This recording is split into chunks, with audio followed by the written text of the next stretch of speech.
to the channel. I do appreciate every one of you that is here joining me today. This is going to be our final leg of my top 5 favourite horror films from each decade that I have been alive. We have done the 1980s, we have done the 1990s, and we've done the 2000s. All of these videos, you can find links in the descriptions. And yeah, today, without waiting around, this is the next one. My top 5 favourite horror films from the 2010s. Are you ready? Are you ready for this one? Let's get into it. Coming in at number 5 is Cabin in the Woods. This one is a great modern horror film that plays on the tropes of the genre in full effect. It has a fantastic midpoint twist that no one saw coming. If you haven't seen this before, I don't want to spoil this in any way. It is fucking awesome. It's somewhat a tongue-in-cheek movie, kind of pokes fun at the genre, but it's also brutally violent in equal measure. It has super likeable characters. Each character plays on each kind of horror movie trope character. You know, you've got the virgin, you've got the jock, you've got the stoner, and you've got the slut, I suppose. I'm not sure if you want to call her that, but you got those kind of characters. So it's just really kind of poking fun at the whole genre. It has this insane final 20 minutes of the film that just goes balls out crazy with gore, kills, really inventive storytelling, and it's just super entertaining. I came out of the cinema when this came out originally, and I was just like, now that was a fucking horror film. It's so well done. Some of the shots are so imaginative and so well made and so well thought out. Like, whoever thinks this up is a fucking genius, because I can't think of this stuff up. If I could, I would be a lot more interesting than I am now, I suppose. But yeah, this was a super entertaining movie that has quite a sad, depressing ending. No spoilers, of course.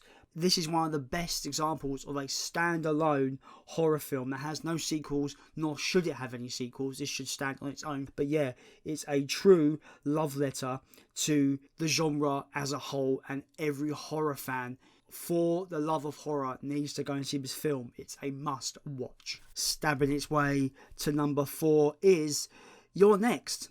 This is a badass horror film that switches up the expectations of everyone involved in the story, leading up to a kick-ass violent final conflict that, for me, delivers on all fronts.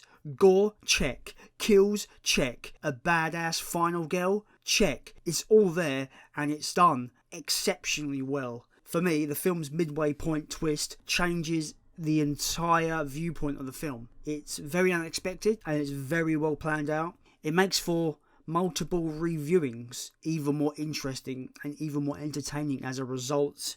Erin is our badass protagonist, final girl, and she's not your average damsel in distress. She knows how to survive, she knows how to fight back, and that makes this trope flip on its head, and now you've got a formidable final girl, and it makes the film fucking wicked. She wastes no time in brutally dispatching the film's animal masked wearing invaders. The body count is high and the gore is plentiful in this movie. You're Next is a fantastic film with a badass protagonist, an interesting story which subverts expectations and makes multiple reviewings that much more entertaining. You're Next is a gore-filled, badass horror film that everyone should check out. Creeping its way to number 3 is Hereditary. This is a brilliantly made suspense horror film, which to me retains an unsettling tone throughout the whole movie, and it just does its best to subvert all expectations at every turn. When I talk about unsettling, I'm talking about throughout the whole movie, there's this heartbeat really buried in the soundtrack, and it just makes you anxious and anxious and anxious for the whole duration of the film. And I don't think I've seen something like this that has that kind of sound design that does that. Maybe Suspiria kind of has that same effect on me, the original Italian film from Dario Argento. But yeah, Hereditary is a film that will definitely captivate with its slow burn pacing, thick atmosphere, and a great puzzle piece storytelling style. I think this is a film that will be discussed and deciphered for years to come. It has some Oscar-worthy acting from Toni Collette. She goes full on in her role, and she is the highlight of the film for me. She's fantastic in this movie. The final 20 or so minutes are full on insane and batshit crazy, and will continue to affect you long after the credits have rolled. This is a masterfully crafted, heart-stopping horror film that everyone should experience. And if you haven't, prepare yourself for an anxiety-inducing, crazy ride. Down to the last two. Coming in at number 2 is a film that I saw maybe about 6 months ago, and it was outstanding. That is Suspiria, 2018. This is a super artistic reimagining of Dario Argento's 1977 original Suspiria. This remake could even really be considered a completely different movie. I love the slow burn nature of this film. It has an anxious undercurrent that permeates throughout the entire picture, not unlike Hereditary, but in a different kind of way.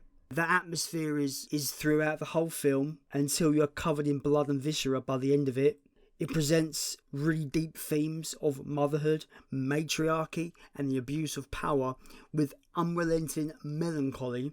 Suspiria 2018 is a beautiful to look at film which has compelling discomfort and unwavering brutality to its violence that carries through until the absurd final climax. To stop myself being wanky here, I really enjoyed this movie. More so than the original. People can say, blasphemy! I don't care, whatever.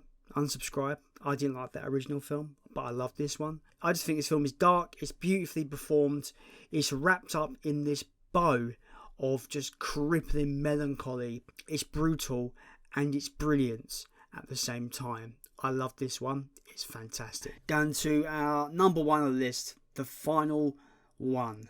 The film that I love the most from the 2010s. Now, if you have followed me for a while on this channel, or you follow me on social media or the like, then you'll know how much I love this movie.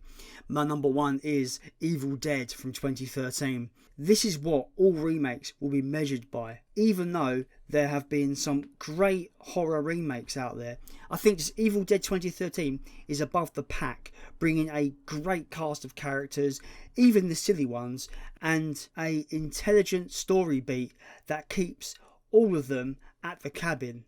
Obviously, the shit hits the fan, as it does in all these horror films, and some of the most blood-drenched scenes take place here in this remake. Limbs get cut off, nail guns are used, and vomiting bloods can't go amiss either, really. The kids in this film get absolutely brutalised, all leading to a finale in which the film literally rains bloods. Evil Dead 2013 isn't just the best horror remake ever made, it might just be the best Evil Dead ever made. I know, exactly, like I said with Suspiria, blasphemy, but I don't care, unsubscribe, whatever. I love this film. You know, I can watch this over and over again and it never gets old. Evil Dead 2013 is a blood-soaked and faithful rendition of the 1981 original. Evil Dead 2013, guys, for me, is a masterpiece in modern horror. I said it, whatever. Unsubscribe if you want. I don't care. Who gives a fuck? Anyway, that's the end of my list. Thank you all for watching, as always. I really do appreciate it. If you want to see more from me on this channel, go ahead and, stab that subscribe button, because you'll get notified and whatnot. If you like what you see, as always, smash that like button. It always helps out. If you don't like this video and think my opinions are rubbish and I'm wrong and you don't like me or whatever, the dislike button is there, guys. It's always been there. Just do it. I don't give a fuck. Who cares? It's your prerogative. No one cares. Anyway, as always, guys, I have been Jason. And I am out.